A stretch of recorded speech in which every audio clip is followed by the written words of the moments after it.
Hi everyone, I'm Gabrielle Johnson with Best Life Dog Services, and I want to take a few minutes to talk with you about how you can make your dog's meals more enriching. So enrichment is a really broad topic. We really see it when we're looking at zoos, and accredited zoos enrichment is a huge part of their program, and it involves a lot more than just mental enrichment, although that's a big part of it. We're also looking at, for example, cooperative care skills, so helping the animals be cooperative in their care. We're looking at physical exercise. We're looking at creating environments that allow for outlets for species-specific needs, sensory stimulation. We're talking about a dog's agency, their control over their environment. So there are a lot of aspects to enrichment that we're not even going to touch on in this video. And so this is really also just the tip of the iceberg for mental enrichment. But we're really going to look at how you can take something that you're already doing every day, whether it's once, twice, 3 or 4 times a day, and that's feeding your dog, and how you can take something that you're already doing and just make it more enriching so your dog gets more out of it. That's probably going to be some mental enrichment. You'll find some outlets for species-specific behavior, which is really critical for well-being. I'm trying to move the thing so you can see this goober. Um, um, such as foraging, right? Foraging is a species-specific need for dogs. And so we'll talk about how we can give them opportunities to engage in those types of behaviors. If we don't give them those opportunities, we often see that show up in ways that don't work well for the current environment. So for example, chewing is a species-specific behavior. So we want to make sure that our dogs have a place to chew that isn't our furniture. So today we're just going to look very narrowly at how can we use mealtime to increase our dog's well-being. So I do encourage everyone to check out this book, Canine Enrichment for the Real World by Ali Bender and Emily Strong. It's a fantastic book. A lovely read, and it goes into each chapter is about one facet of enrichment, and then at the end it explains how with all of this information you can tie it in to your day-to-day routine. And so I can't recommend this book enough. It is the book that your dog wants you to read. You will be a better pet parent for it, and your dog's life will be better as well. If nothing else, giving you a deeper understanding of what your dog needs and why they do the things they do. So looking at mealtime, we're going to take a look at some of my favorite store-bought activities. As you can see, I like to buy dog items. And we're also going to look at the more do-it-yourself side of things, which is not my specialty, but I know a lot of people are very creative and can do amazing things themselves to make things that are engaging for their dogs. And so one really important thing to understand is that, that dogs prefer to work for their food when given the choice. Assuming that they're not getting frustrated, assuming that they're not, really, really hungry, malnourished, assuming that the dog is healthy and well-fed and not experiencing frustration around trying to get the food, dogs will prefer to work for their food than to take food for free. And so that is a really cool phenomenon that we see called contra freeloading. And so that leads us to another fun point, that this should be fun for your dog. This should not be frustrating for your dog. This is not about getting them engaged with something necessarily for a very long time, right? The goal isn't to make it necessarily last longer and longer and longer. The goal is not to frustrate your dog or to get them to do the hardest thing. What's going to be of most value to your dog is something that is fun but not frustrating, that allows them to feel safe in being creative and in problem solving. And where your dog begins with their enrichment journey is really going to depend on a lot of different factors, including your individual dog, and what they enjoy. Perhaps the breed of dog that you have has very species specific behaviors that are especially specific to their breed. For example, herding dogs are going to herd, right? Your hounds and some other breeds are going to be more interested in olfactory stimulation, but all dogs are very scent driven, and so we do a lot with scent. As you can see with Cyan, he's a big fan of snuffle mats, and so he's checking out. He's like, how do I get the food? Why isn't there food yet? So this should be fun for your dog. We can use food puzzles and feeding through meals to build a dog's tolerance for frustration, grow their creativity, grow their problem-solving skills. And if you're working with a dog who has a long history of being creative, problem-solving, of feeling safe to try things out, you may see them pick up on things faster than if you're working with a dog who does not have this history and they're new to that. And so Cyan's he's like, why are all the toys out and there's no food in any of them? And so he's like, oh, I found the food. All right, come here, buddy. So we want to start out easy. So let's say that we are starting out really easy. We're working with a dog who has never really, done this sort of thing before, or has a very low tolerance for frustration. We might start just by scatter feeding. So you might just take some of your food and scatter it on the ground, scatter the meal on the ground for them to enjoy. You might help them find it, get your hands in there, and just make yourself part of it, assuming that they are not uncomfortable. You're not taking the food from them.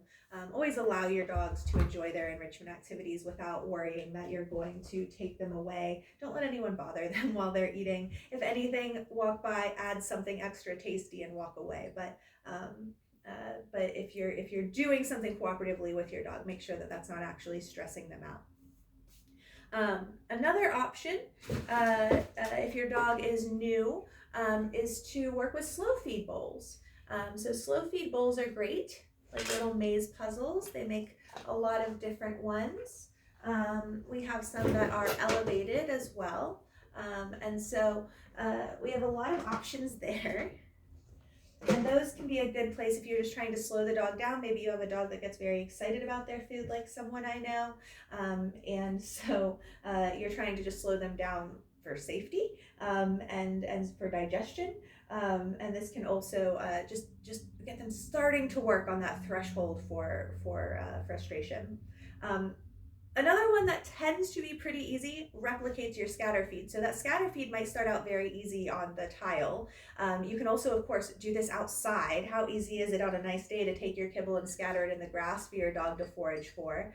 Start in maybe a tight space, right? Just not a big scatter, but just all the foods kind of in one area, spread out just a little, and then you can grow it as your dog gets better and better and better, and is more interested, more dug in. And that's a great activity because it meets that species specific need to forage.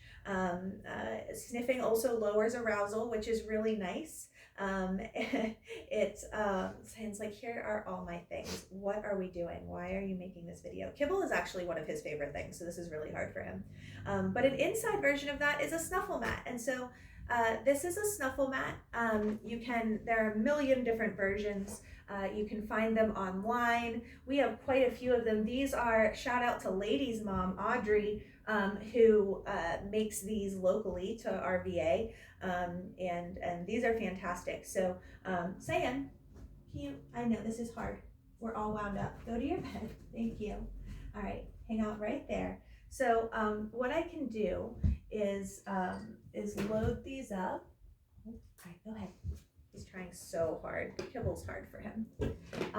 And I can spread them out around the house, right? If I have multiple snuffle mats. So I might start with just one snuffle mat and just really put that kibble right on top so that it's not hard.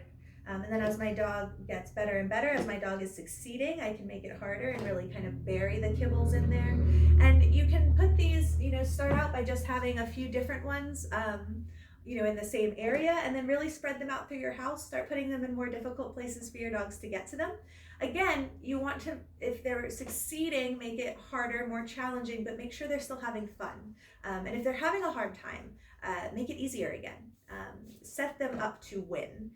So the goal is not to have them frustratedly trying to do something for an hour because it keeps them busy for an hour. I'd much rather see something keep them busy for 30 seconds, and it builds their confidence and gives them some big wins. So those can be some good places to start if your dog is pretty new to enrichment, if they have a low threshold.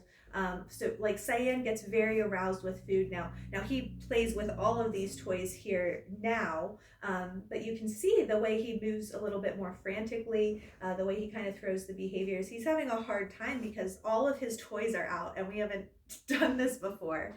And there's kibble, and there's Parmesan cheese, and there's a licky mat of banana. There's a lot of good stuff over here that he's going to demo in just a second. So he's having a hard time. So I with a dog that is in that state of mind and doesn't have a history of problem solving or working for things, we might want to make things a little bit easier for them.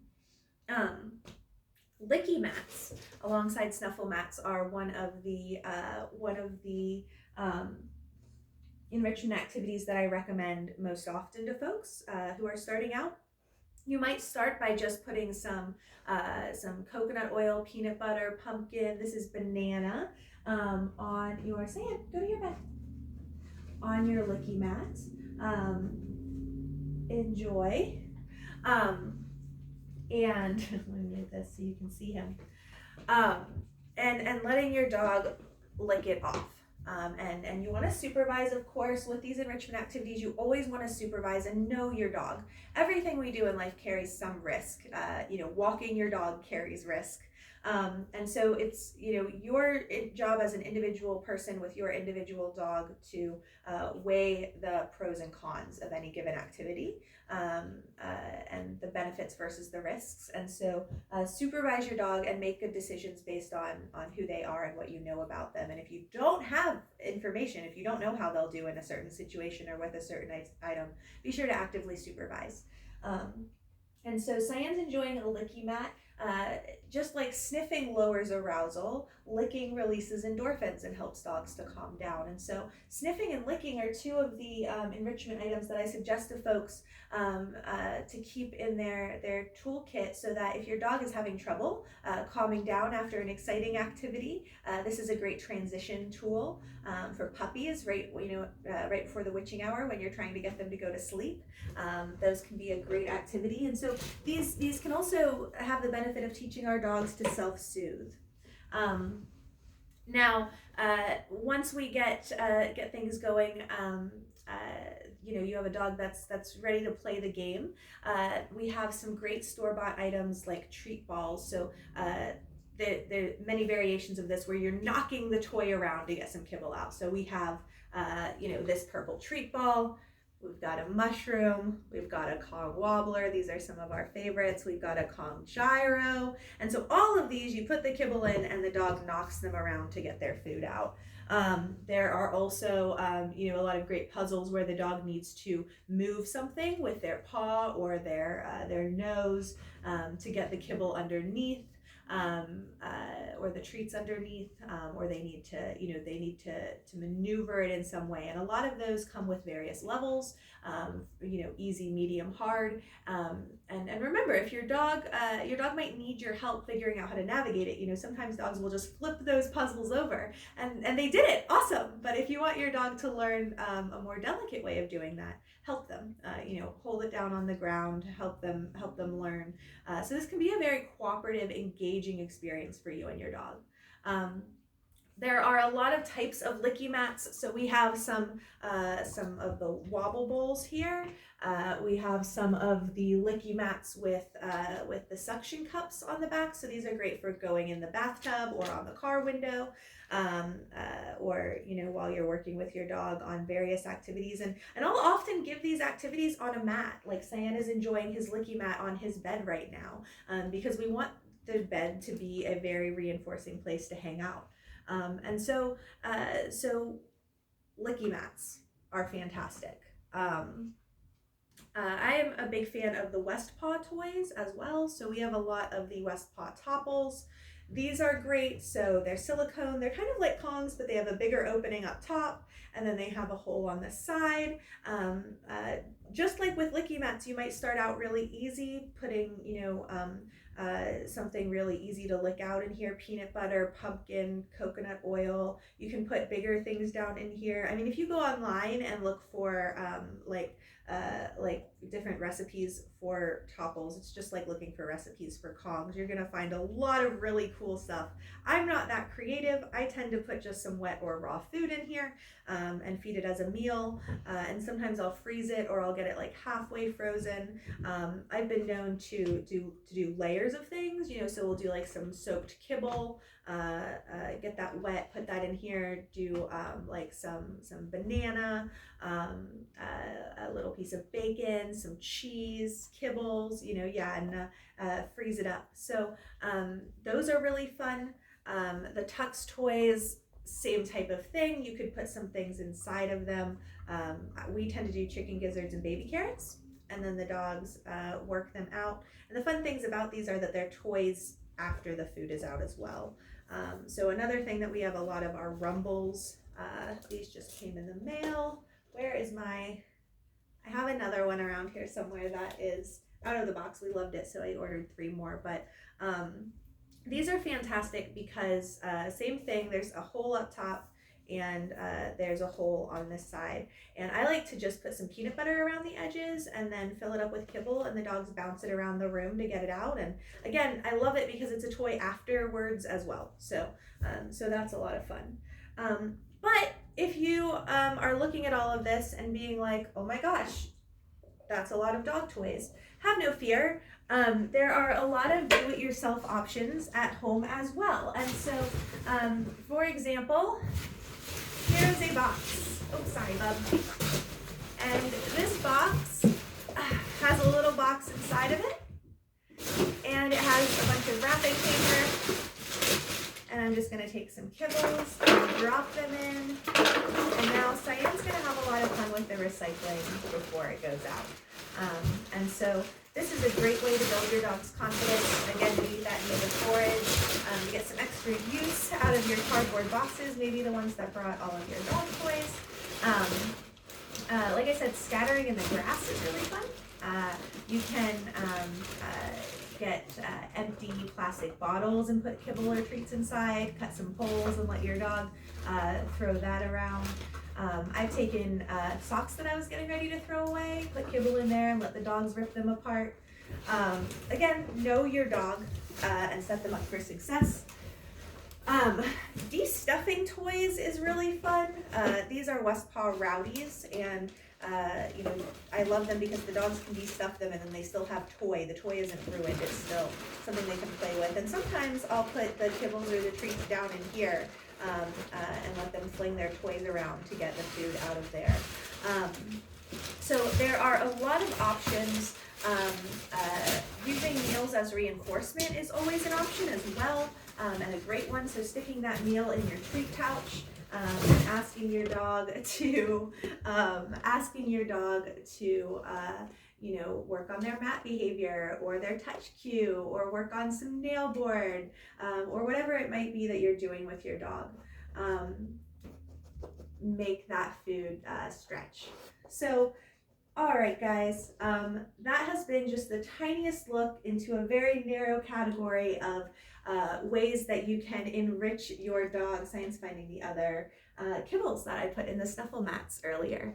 And to enrich your dog's life just by making mealtime more enriching, something that you are doing anyway. Remember, it should be fun, not frustrating. If you're feeding with multiple dogs, I recommend separating physically and visually while they enjoy their enrichment activities. Even if they don't have problems, even if they're the sweetest dogs in the world, just why add the stress? Why add any underlying tension? Don't bother your dog while they're eating, and don't let anyone else bother them either. If you have any questions or want to share your favorite way to feed your dog, or your dog's favorite way to be fed, I'd love to hear from you.